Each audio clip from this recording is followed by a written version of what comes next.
পুষ্পের সুবাস আমার খুব ভালো লাগে। অত্যন্ত সুন্দর হয় এই পুষ্প। এইভাবে চারিদিকে পুষ্প দেখে মন আনন্দিত হয়ে ওঠে। এবার আপনারা ভেবে দেখুন, আমার চারিদিকে পুষ্প নয়, আগুন আছে। তাহলে কি হবে? আমার শরীর কি জ্বলে যাবে না? অবশ্যই জ্বলবে। শরীরকে কি আগুনের তাপ সহ্য করতে হবে না? অবশ্যই সহ্য করতে হবে। এটাই হলো প্রকৃতির নিয়ম। এই নিয়ম কিন্তু আমরা সবাই জানি, কিন্তু আমাদের মধ্যে বেশিরভাগ মানুষ এই বিভ্রান্তি নিয়ে বাঁচি যে এই যে প্রকৃতির নিয়ম, তা আমার উপর প্রযোজ্য নয়। তা কিন্তু নয়। আমাদের চতুর্দিকে এই যে নিসর্গ রয়েছে, আমরা তার কতটা ক্ষতি করি সেটা একবার ভেবে দেখুন। আমরা বনাঞ্চল জ্বালিয়ে দিই, বায়ু দূষিত করি, জল দূষিত করি, প্রাণীদের হত্যা আমরা করি। কেন? এই নিসর্গ আমরা নষ্ট করি, যদিও আমরা জানি যে আমরাও হলাম এই নিসর্গেরই অংশ। এবার দেখুন, শরীরের কোনো অংশে যদি আগুন ধরান, আস্তে আস্তে সমস্ত শরীরও জ্বলে যাবে। সেইভাবেই নিসর্গ যদি নষ্ট হয়ে যায়, তাহলে মনুষ্য জাতিও নষ্ট হয়ে যাবে। তাই এই যে নিসর্গ আপনি দেখছেন, এই পুষ্প, এই বৃক্ষ, বায়ু, জল, এদের সকলকে রক্ষা করুন, নষ্ট নয়। মনে রাখবেন, যদি নিসর্গ থাকে মানুষ থাকবে, যদি নিসর্গ থাকে তাহলেই জীবন থাকবে। আসুন আমার সাথে ভালোবেসে বলুন, রাধা রাধা। আজ আমরা দুই ধরনের ব্যক্তির বিষয়ে কথা বলবো। প্রথম জন হলেন যে প্রয়োজনের থেকে অনেক বেশি পরিমাণ ধন উপার্জন করে থাকেন। তার কাছে ততটা ধন থাকে যতটা তার প্রয়োজনও নেই, তারপরেও আরো ধন উপার্জন করতে চেষ্টা করতে থাকেন। সকল সম্ভব চেষ্টা করেন, সকল সম্ভব কর্ম করেন, তা সে উচিত কর্ম হোক বা অনুচিত, তাতে তাদের কিছুই যায় আসে না। তারা শুধুই এই সংসারের সকল সুখ ভোগ করতে চান, সকল স্বাচ্ছন্দ্য লাভ করতে চান। আজীবন তারা প্রচেষ্টাই করতে থাকেন। এবার এই করতে গিয়ে তারা ভারাক্রান্ত হয়ে সমস্যার সম্মুখীন হন। এনাদের সমগ্র জীবন এই চেষ্টাতেই চলে যায়, জীবন যাপন করার বদলে। অন্যদিকে আরেকজন ব্যক্তি, যিনি জানেন তার প্রয়োজন কতটুকু, আর শুধুমাত্র সেই পরিমাণ ধন অর্জন করেন, তার থেকে বেশি একটুও নয়। উনি যদি দুবেলা খেতে পান, মাথা গোজার ঠাঁই পেয়ে যান, সেটাই পর্যাপ্ত। তাতেই তিনি আনন্দে জীবন যাপন করেন, না কোনো বৃথা চিন্তা করেন, না কোনো বৃথা কষ্ট করেন। এবার আমি আপনাদের জিজ্ঞেস করব, এই দুই ব্যক্তির মধ্যে আপনি কোন ব্যক্তি হতে চাইবেন? বেশিরভাগ মানুষ এটাই বলবেন যে আমরা সেই দ্বিতীয় মানুষ হতে চাই যারা সন্তুষ্ট। কিন্তু যদি মন দিয়ে দেখেন, আপনিও সেই কর্মই করছেন যা প্রথম ব্যক্তি করেন। আপনারা সবসময় চেষ্টা করে চলেছেন, এটাও লাভ করতে হবে, ওটাও লাভ করতে হবে, আমার এটারও প্রয়োজন, ওটারও প্রয়োজন। আপনি অনেক কিছু লাভ করেছেন, কিন্তু প্রশ্ন এটাই যে আপনার কি সেই সবকিছুর প্রয়োজন রয়েছে? এর উত্তর আপনার অন্তর্মনে রয়েছে। আপনার মন জানে যে আপনার প্রয়োজন কতটুকু। সেখানে গিয়ে দেখুন। সন্তুষ্টি মানুষকে আনন্দ দেয়। মানুষ যতটা সন্তুষ্ট হবে, ততটাই সে আনন্দ লাভ করবে। এবার আপনাকে এই সিদ্ধান্ত নিতে হবে যে আপনি কখন আর কোথায় সন্তুষ্টি লাভ করবেন, কত কিছু লাভ করার পরে সন্তুষ্ট হবেন। এই উত্তর আপনি মন থেকে পাবেন। এই সমাজের চাহিদায় জড়িয়ে নিজেকে বিভ্রান্ত করবেন না। নিজের অন্তরের এই মিথ্যে অহংবোধকে প্রশ্রয় দিতে গিয়ে যদি আপনি এরকম চাষ করতে থাকেন, তাহলে জীবনযাপন কখন করবেন? থেমে যান, শান্ত হয়ে যান, নিজের অন্তর মনে নিমজ্জিত হয়ে দেখুন যে সন্তুষ্টি কোথায়। এই সন্তুষ্টি লাভ করুন। এই মন প্রসন্ন হয়ে বলবে, রাধা রাধা। যত শক্তিশালী এই মন, তত শক্তিশালী এই শরীরও। এই যে আমাদের শরীর, এটা আসলে কি? এ হলো একটা রথের মতো। আর একটা রথ ততক্ষণ চলতে পারবে না যতক্ষণ না তাকে কোনো সারথি চালাবে। এই মন হলো শরীরের সারথি। এবার ভাবুন, যদি এই সারথি শক্তিহীন হয়, দুর্বল হয়, তাহলে এই রথের কি হবে? এটা উচিত পথে চলতে পারবে না, উচিত গতিতে চলতে পারবে না, মন মতো স্থানে এটা পৌঁছতেও পারবে না। সেই জন্য মনের শক্তি অত্যন্ত প্রয়োজনীয়। এবার মনের শক্তি আমরা কোথা থেকে লাভ করি? দৃঢ়তার শক্তি থেকে। এবার এই শক্তি আমরা কিভাবে বাড়াতে পারি? আমরা প্রতিদিন কিছু নতুন স্থির করি, কিছু ছোট কিছু বড়, আর যেই আমরা নতুন কিছু পূর্ণ করি আমাদের মনের শক্তি বেড়ে যায়। আর যদি পূর্ণ না করতে পারি মনের শক্তি কমে যায়। একটা দেওয়ালের মতো ছোট ছোট ছোট ছোট শিলা আমরা একটার পর একটা স্থাপন করে একটা দেওয়াল তৈরি করি। এতগুলো পাথর যখন একত্রিত হয়ে যায় তখন এমন এক দেওয়াল তৈরি হয় যাকে ভাঙা প্রায় অসম্ভব হয়ে দাঁড়ায়। সেরকমই হয় মন এবং দৃঢ়তা। ছোট ছোট কাজ করে নিজের লক্ষ্য পূর্ণ করুন। এই লক্ষ্য যদি পূর্ণ হয় তবে মনের শক্তি বাড়বে। কিছুটা এইভাবে যে যত বড়ই বিপদ আসুক না কেন সেই বিপদ নিজে হার মেনে নেবে, কিন্তু আপনার মন ততটাই শক্তিশালী থাকবে। তাই মনের শক্তি বাড়াতে থাকুন যাতে আপনি উচিত পথে চলতে পারেন, উচিত গতিতে চলেন আর মনোবাঞ্ছিত স্থানে পৌঁছতে পারেন। তবেই এই মন প্রসন্ন হয়ে বলবে রাধা রাধা। বৃক্ষকে দেখুন, অত্যন্ত শক্তিশালী বৃক্ষ। এটা সবারই প্রিয়। তা সে ছোট হোক বা বড়, বৃদ্ধ হোক বা জোয়ান, সবাই ভালোবাসে এই বৃক্ষকে। আর সত্যি বলতে এই বৃক্ষ সবাইকে সেবা করে, সবাইকে ফল দান করে, সবাইকে ছায়া প্রদান করে। দূর থেকে দেখে মনে হয় এর কোনো পরিচর্যার প্রয়োজনই নেই, কিন্তু একজন কুশল মালী এইভাবে ভাবেন না। তিনি সময় অন্তরে খুব খুঁটিয়ে এই গাছ নিরীক্ষণ করেন, দেখতে থাকেন। যদি কোনো এমন শাখা থাকে যা রোগগ্রস্ত তাহলে সেটা কেটে আলাদা করে দেন। যদি এমন কোনো শাখা থাকে যা মৃত তাহলে সেটা আলাদা করে দেন। আর এইভাবে উপযুক্ত দেখাশোনা করার কারণেই এই বৃক্ষ এইভাবে সুস্থ হয়ে থাকে, সতেজ হয়ে থাকে, সবার সেবা করতে থাকে। আপনাকেও নিজের সাথে সেটাই করতে হবে। নিজের জন্য আপনাকে একজন কুশল মালী হয়ে উঠতে হবে, রক্ষা করতে হবে নিজের শরীরের, নিজের মনের। আপনার শরীর যদি রোগগ্রস্ত হয়ে পড়ে তাহলে ওষুধ গ্রহণ করতে হবে। যদি এই মন কোনো এক কারণে বিচলিত হয়ে পড়ে তাহলে তার থেকে নিজেকে মুক্ত করতে হবে। আপনি যদি নিজের যত্ন নেন তবেই এই বৃক্ষের মতো হতে পারবেন, সেই বৃক্ষ যে সবারই প্রিয়, সবাইকেই সেবা করে। আসুন আমার সাথে ভালোবেসে বলুন রাধা রাধা। ভোজনের দ্বারাই শরীর পুষ্টি লাভ করে। ছোটবেলা থেকে আজ পর্যন্ত যাই আপনার ভোজন হয়ে থাকুক, যাই আপনার আহার হয়ে থাকুক, সেই অনুসারেই আপনার শরীর গঠিত হয়েছে। এই ভোজন অত্যন্ত গুরুত্বপূর্ণ, সেই জন্য এর প্রত্যেক অংশকে বোঝা খুব আবশ্যক। প্রথম অংশ, যে আমরা কি গ্রহণ করছি, এই ভোজন কোন স্থান থেকে আসছে সেটা বুঝুন। দ্বিতীয় অংশ, ভোজন কে বানাচ্ছেন। এই ভোজন সর্বশ্রেষ্ঠ তখনই হয় যখন মাতার হাতে তৈরি করা ভোজন হয়। কিন্তু যদি মাতার তৈরি করা ভোজন আপনি প্রাপ্ত নাও করতে পারেন তাহলে সেই ব্যক্তির ভোজন তৈরি করা উচিত যিনি সাত্ত্বিক। তৃতীয় অংশ, কোন স্থানে আপনি ভোজন গ্রহণ করছেন। যে স্থানে আপনি ভোজন গ্রহণ করছেন তা সাত্ত্বিক হওয়া উচিত। তাহলে অত্যন্ত গুরুত্বপূর্ণ।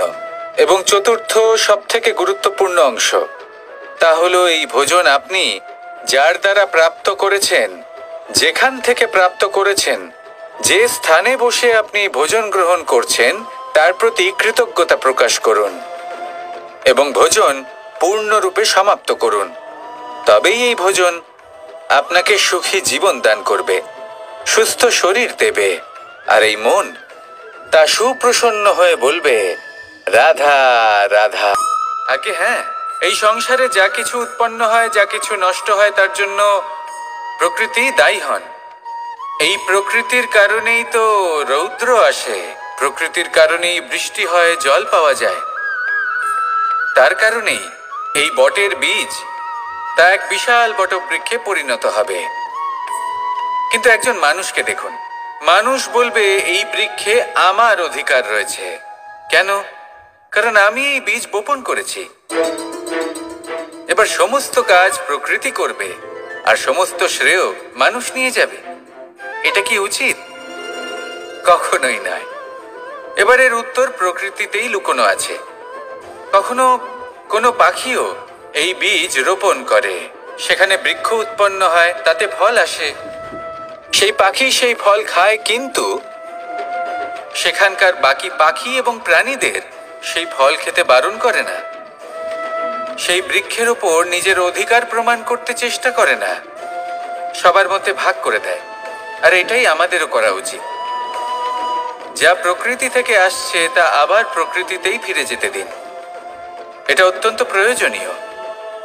পাখিদের মতো হতে চেষ্টা করুন, তবেই আপনার এই মন আকাশে উড়তে থাকবে আর সুপ্রসন্ন হয়ে বলবে, রাধা রাধা। কোকিলের ডাক শুনে আমার মন প্রফুল্ল হয়ে ওঠে। কোকিল হলো আমার অত্যন্ত প্রিয়। এরকমই আরো একটা পাখি আছে, কাক। একদিকে কাক, অন্যদিকে কোকিল। এদের মধ্যে বেশি পার্থক্য নেই, কিন্তু কোকিলের কণ্ঠ শুনে সবার মন প্রফুল্ল হয়ে ওঠে। কোকিল যখন সামনে আসে তখন মন শান্ত হয়ে যায়। যখন কাক সামনে আসে তখন মানুষ দূরে পালিয়ে যায়। এমন কেন হয়? কারণ হলো বাণী। কোকিলের বাণী অত্যন্ত মিষ্টি, অত্যন্ত মধুর।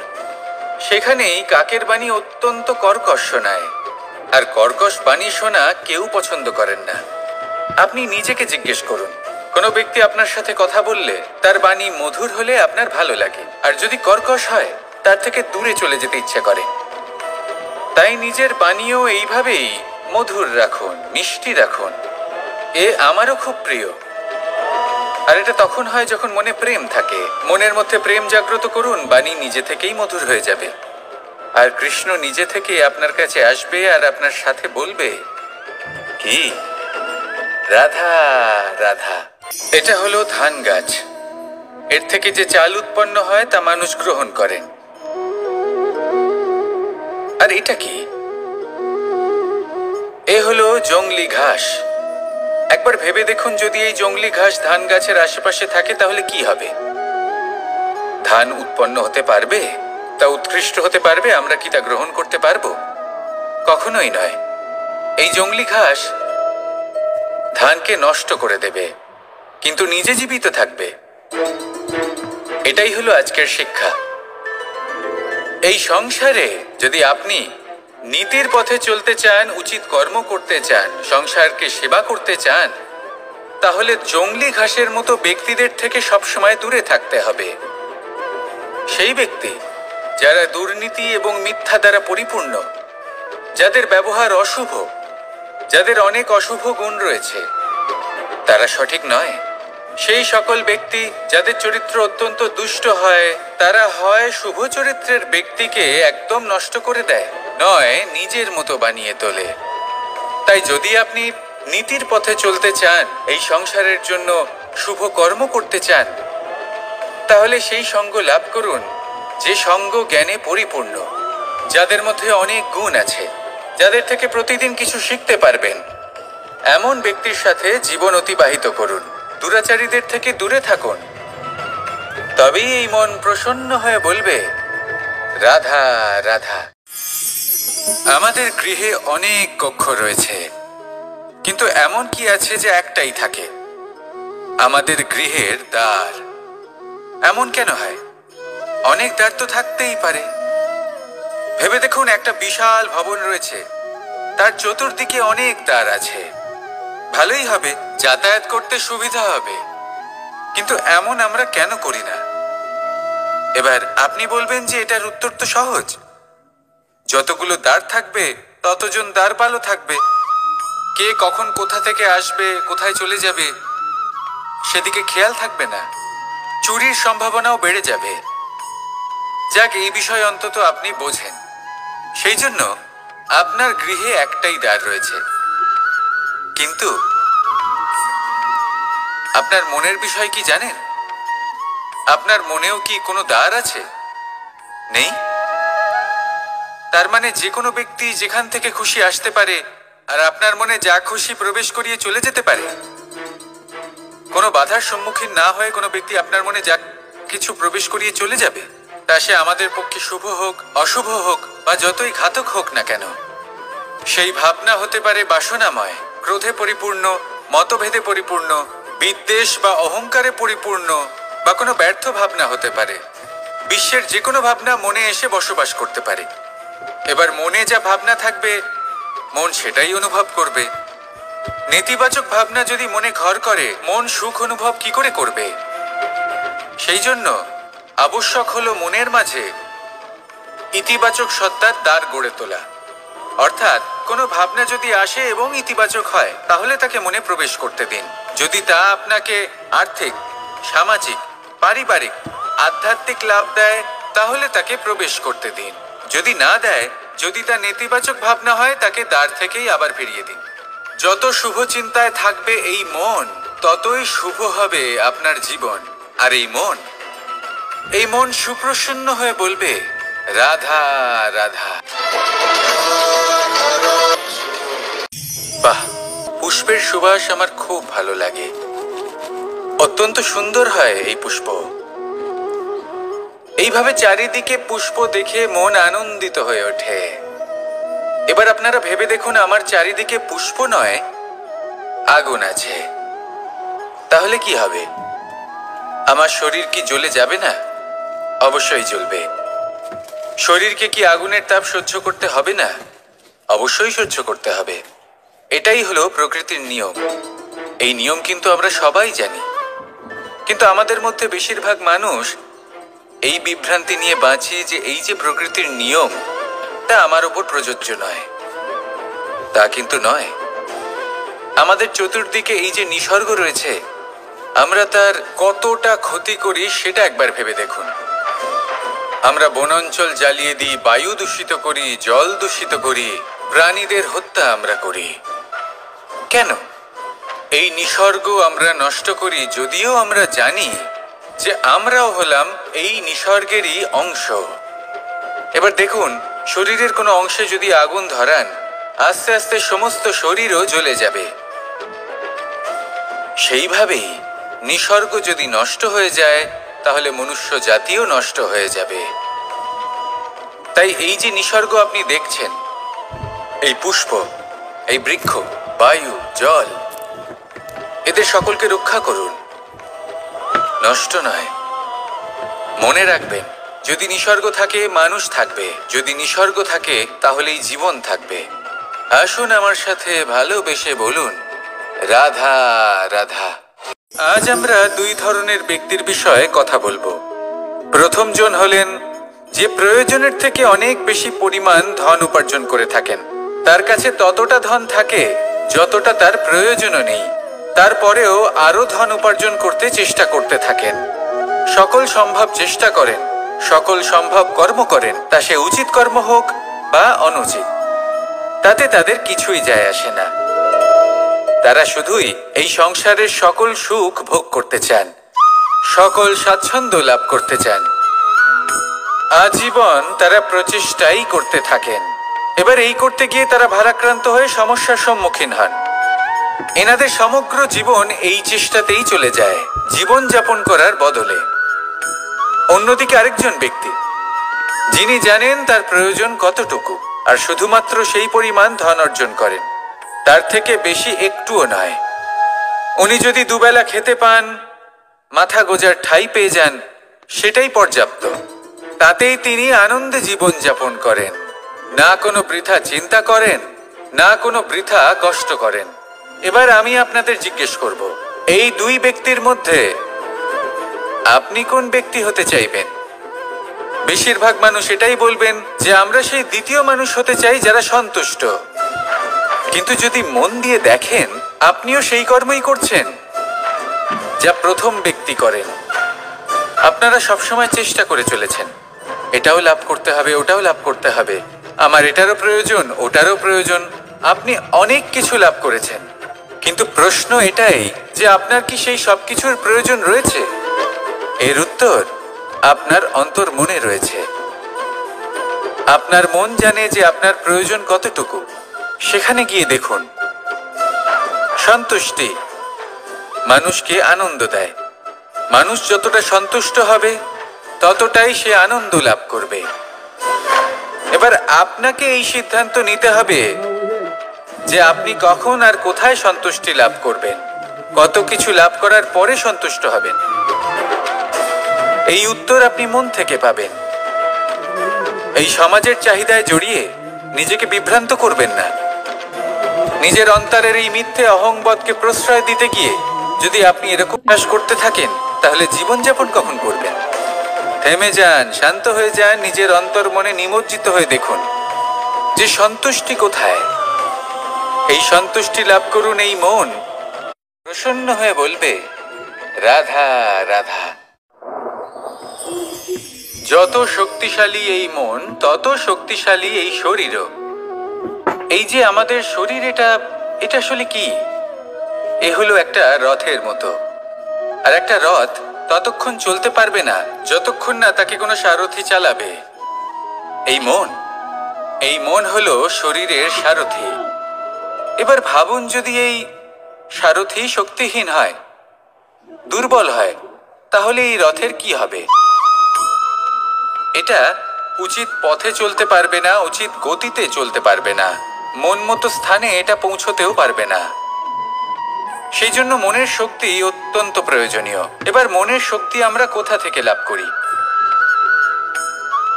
দৃঢ়তার শক্তি থেকে। এবার এই শক্তি আমরা কিভাবে বাড়াতে পারি?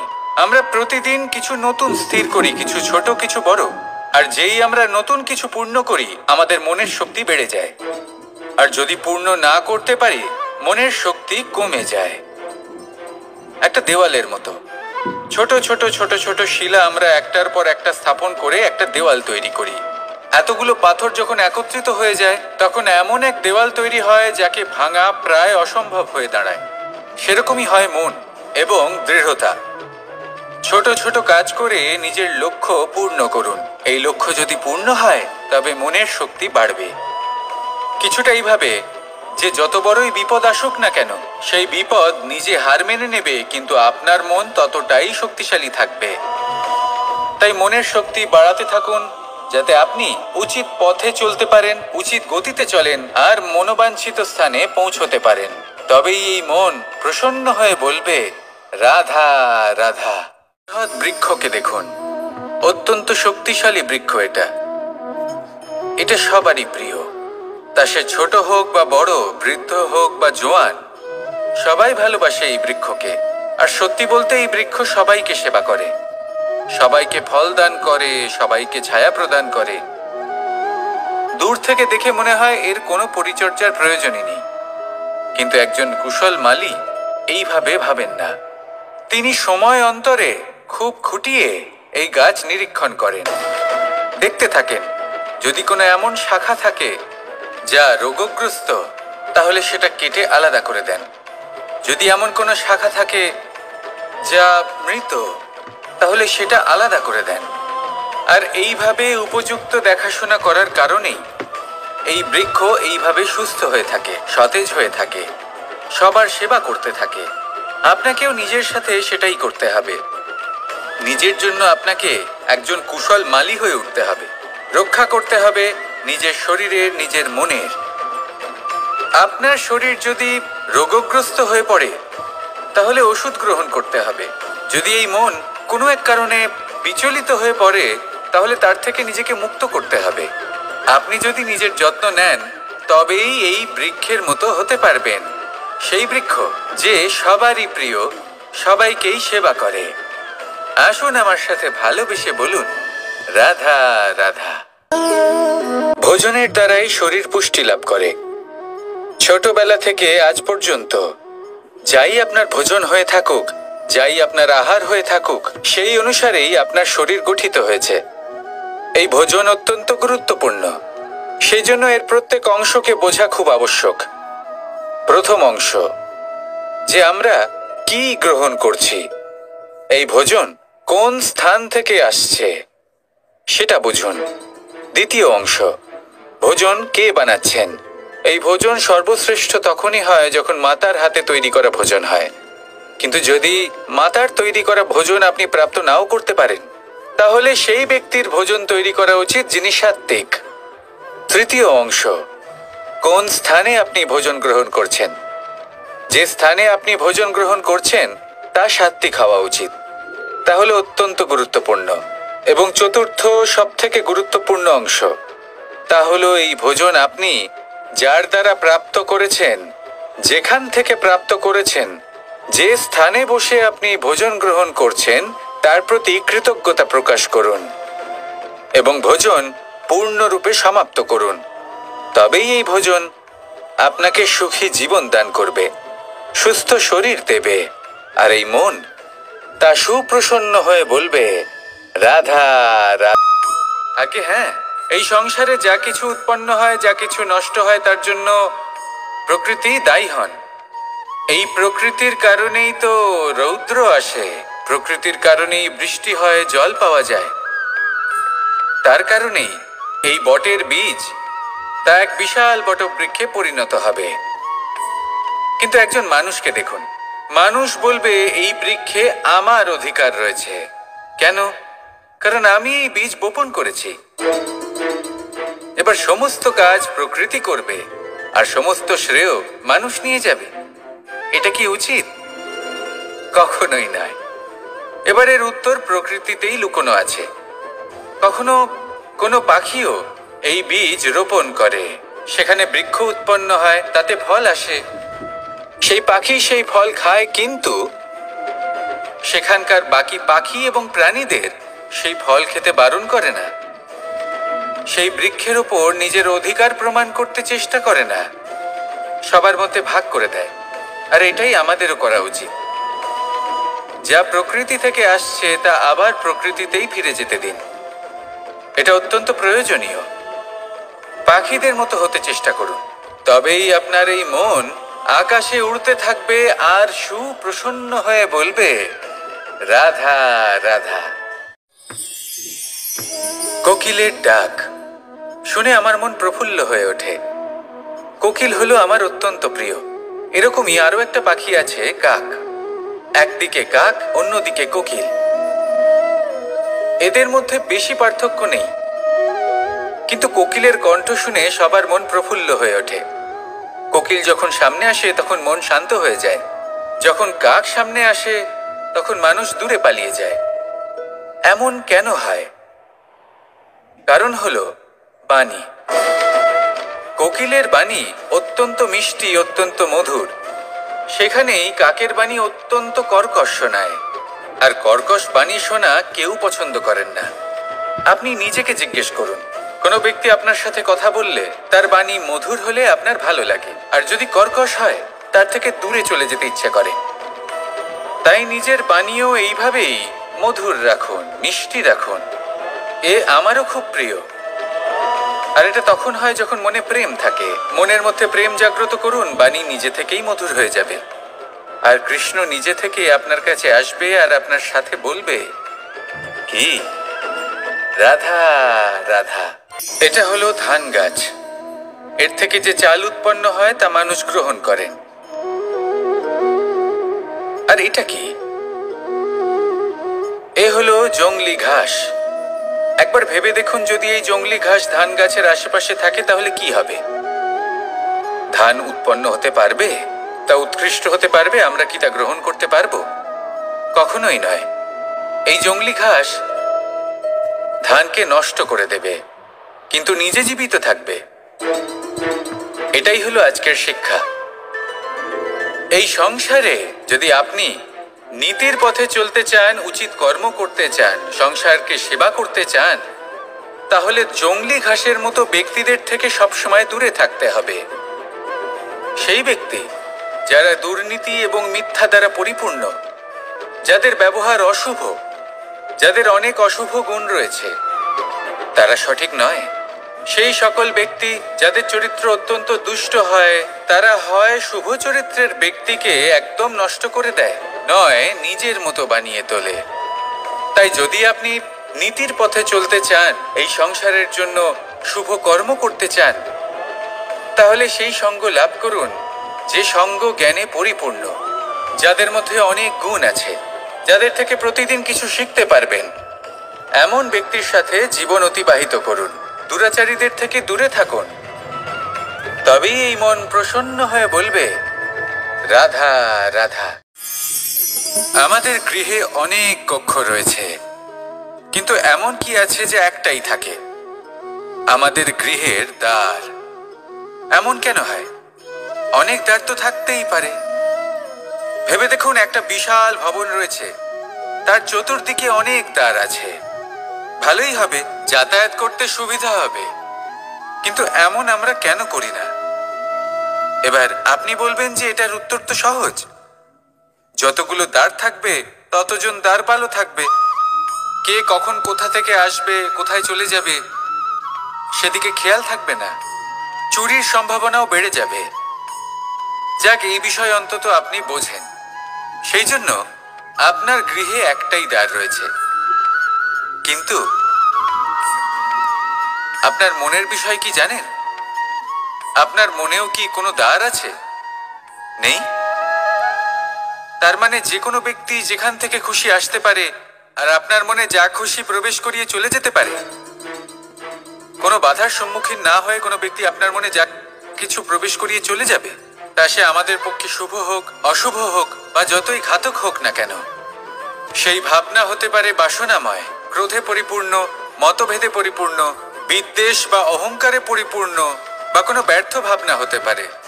বিশ্বের যে কোনো ভাবনা মনে এসে বসবাস করতে পারে। এবার মনে যা ভাবনা থাকবে, মন সেটাই অনুভব করবে। নেতিবাচক ভাবনা যদি মনে ঘর করে, মন সুখ অনুভব কি করে করবে? সেই জন্য আবশ্যক হলো মনের মাঝে ইতিবাচক সত্তার দ্বার গড়ে তোলা। অর্থাৎ কোনো ভাবনা যদি আসে এবং ইতিবাচক হয়, তাহলে তাকে মনে প্রবেশ করতে দিন। যদি তা আপনাকে আর্থিক, সামাজিক, পারিবারিক, আধ্যাত্মিক লাভ দেয়, তাহলে তাকে প্রবেশ করতে দিন। যদি না দেয়, যদি তা নেতিবাচক ভাবনা হয়, তাকে দ্বার থেকেই আবার ফিরিয়ে দিন। যত শুভ চিন্তায় থাকবে এই মন, ততই শুভ হবে আপনার জীবন। আর এই মন সুপ্রসন্ন হয়ে বলবে, রাধা রাধা। বাহ, পুষ্পের সুবাস আমার খুব ভালো লাগে। অত্যন্ত সুন্দর হয় এই পুষ্প। এইভাবে চারিদিকে পুষ্প দেখে মন আনন্দিত হয়ে ওঠে। এবার আপনারা ভেবে দেখুন, আমার চারিদিকে পুষ্প নয়, আগুন আছে। তাহলে কি হবে? আমার শরীর কি জ্বলে যাবে না? অবশ্যই জ্বলবে। শরীরকে কি আগুনের তাপ সহ্য করতে হবে না? অবশ্যই সহ্য করতে হবে। এটাই হলো প্রকৃতির নিয়ম। এই নিয়ম কিন্তু আমরা সবাই জানি, কিন্তু আমাদের মধ্যে বেশিরভাগ মানুষ এই বিভ্রান্তি নিয়ে বাঁচি যে এই যে প্রকৃতির নিয়ম, তা আমার উপর প্রযোজ্য নয়।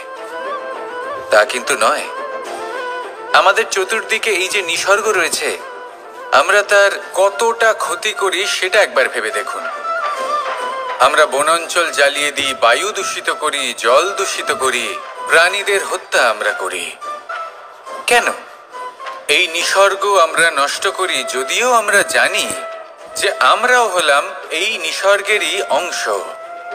এবার দেখুন, শরীরের কোনো অংশে যদি আগুন ধরান, আস্তে আস্তে সমস্ত শরীরও জ্বলে যাবে। সেইভাবেই নিসর্গ যদি নষ্ট হয়ে যায়, তাহলে মনুষ্য জাতিও নষ্ট হয়ে যাবে। তাই এই যে নিসর্গ আপনি দেখছেন, এই পুষ্প, এই বৃক্ষ, বায়ু, জল, এদের সকলকে রক্ষা করুন, নষ্ট নয়। মনে রাখবেন, যদি নিসর্গ থাকে মানুষ থাকবে, যদি নিসর্গ থাকে তাহলেই জীবন থাকবে। আসুন আমার সাথে ভালোবেসে বলুন, রাধা রাধা। আজ আমরা দুই ধরনের ব্যক্তির বিষয়ে কথা বলবো। প্রথম জন হলেন যে প্রয়োজনের থেকে অনেক বেশি পরিমাণ ধন উপার্জন করে থাকেন। তার কাছে ততটা ধন থাকে যতটা তার প্রয়োজনও নেই, তারপরেও আরো ধন উপার্জন করতে চেষ্টা করতে থাকেন। সকল সম্ভব চেষ্টা করেন, সকল সম্ভব কর্ম করেন, তা সে উচিত কর্ম হোক বা অনুচিত, তাতে তাদের কিছুই যায় আসে না। তারা শুধুই এই সংসারের সকল সুখ ভোগ করতে চান, সকল স্বাচ্ছন্দ্য লাভ করতে চান। আজীবন তারা প্রচেষ্টাই করতে থাকেন এবার এই করতে গিয়ে তারা ভারাক্রান্ত হয়ে সমস্যার সম্মুখীন হন। এনাদের সমগ্র জীবন এই চেষ্টাতেই চলে যায় জীবন যাপন করার বদলে। অন্যদিকে আরেকজন ব্যক্তি যিনি জানেন তার প্রয়োজন কতটুকু আর শুধুমাত্র সেই পরিমাণ ধন অর্জন করেন, তার থেকে বেশি একটুও নয়। উনি যদি দুবেলা খেতে পান, মাথা গোজার ঠাঁই পেয়ে যান, সেটাই পর্যাপ্ত। তাতেই তিনি আনন্দে জীবন যাপন করেন, না কোনো বৃথা চিন্তা করেন, না কোনো বৃথা কষ্ট করেন। এবার আমি আপনাদের জিজ্ঞেস করব, এই দুই ব্যক্তির মধ্যে আপনি কোন ব্যক্তি হতে চাইবেন? বেশিরভাগ মানুষ এটাই বলবেন যে আমরা সেই দ্বিতীয় মানুষ হতে চাই যারা সন্তুষ্ট। কিন্তু যদি মন দিয়ে দেখেন, আপনিও সেই কর্মই করছেন যা প্রথম ব্যক্তি করেন। আপনারা সবসময় চেষ্টা করে চলেছেন, এটাও লাভ করতে হবে, ওটাও লাভ করতে হবে, আমার এটারও প্রয়োজন, ওটারও প্রয়োজন। আপনি অনেক কিছু লাভ করেছেন, কিন্তু প্রশ্ন এটাই যে আপনার কি সেই সব কিছুর প্রয়োজন রয়েছে? এর উত্তর আপনার অন্তর্মনে রয়েছে। আপনার মন জানে যে আপনার প্রয়োজন কতটুকু। সেখানে গিয়ে দেখুন। সন্তুষ্টি মানুষকে আনন্দ দেয়। মানুষ যতটা সন্তুষ্ট হবে ততটাই সে আনন্দ লাভ করবে। এবার আপনাকে এই সিদ্ধান্ত নিতে হবে যে আপনি কখন আর কোথায় সন্তুষ্টি লাভ করবেন, কত কিছু লাভ করার পরে সন্তুষ্ট হবেন। এই উত্তর আপনি মন থেকে পাবেন। এই সমাজের চাহিদায় জড়িয়ে নিজেকে বিভ্রান্ত করবেন না। নিজের অন্তরের এই মিথ্যে অহংবোধকে প্রশ্রয় দিতে গিয়ে যদি আপনি এরকম কাজ করতে থাকেন, তাহলে জীবনযাপন কখন করবেন? থেমে যান, শান্ত হয়ে যান, নিজের অন্তর্মনে নিমজ্জিত হয়ে দেখুন যে সন্তুষ্টি কোথায়। এই সন্তুষ্টি লাভ করুন। এই মন প্রসন্ন হয়ে বলবে, রাধা রাধা। যত শক্তিশালী এই মন, তত শক্তিশালী এই শরীরও। এই যে আমাদের শরীর, এটা আসলে কি? এ হলো একটা রথের মতো। আর একটা রথ ততক্ষণ চলতে পারবে না যতক্ষণ না তাকে কোনো সারথি চালাবে। এই মন হলো শরীরের সারথি। এবার ভাবুন, যদি এই সারথি শক্তিহীন হয়, দুর্বল হয়, তাহলে এই রথের কি হবে? এটা উচিত পথে চলতে পারবে না, উচিত গতিতে চলতে পারবে না, মন মতো স্থানে এটা পৌঁছতেও পারবে না। সেই জন্য মনের শক্তি অত্যন্ত প্রয়োজনীয়। এবার মনের শক্তি আমরা কোথা থেকে লাভ করি? দৃঢ়তার শক্তি থেকে। এবার এই শক্তি আমরা কিভাবে বাড়াতে পারি? আমরা প্রতিদিন কিছু নতুন স্থির করি, কিছু ছোট, কিছু বড়। আর যেই আমরা নতুন কিছু পূর্ণ করি, আমাদের মনের শক্তি বেড়ে যায়। আর যদি পূর্ণ না করতে পারি, মনের শক্তি কমে যায়। একটা দেওয়ালের মতো ছোট ছোট ছোট ছোট শিলা আমরা একটার পর একটা স্থাপন করে একটা দেওয়াল তৈরি করি। এতগুলো পাথর যখন একত্রিত হয়ে যায়, তখন এমন এক দেওয়াল তৈরি হয় যাকে ভাঙা প্রায় অসম্ভব হয়ে দাঁড়ায়। সেরকমই হয় মন এবং দৃঢ়তা। ছোট ছোট কাজ করে নিজের লক্ষ্য পূর্ণ করুন। এই লক্ষ্য যদি পূর্ণ হয়, তবে মনের শক্তি বাড়বে। কিছুটা এইভাবে যে যত বড়ই বিপদ আসুক না কেন, সেই বিপদ নিজে হার মেনে নেবে, কিন্তু আপনার মন ততটাই শক্তিশালী থাকবে। তাই মনের শক্তি বাড়াতে থাকুন, যাতে আপনি উচিত পথে চলতে পারেন, উচিত গতিতে চলেন আর মনোবাঞ্ছিত স্থানে পৌঁছতে পারেন। তবেই এই মন প্রসন্ন হয়ে বলবে, রাধা রাধা।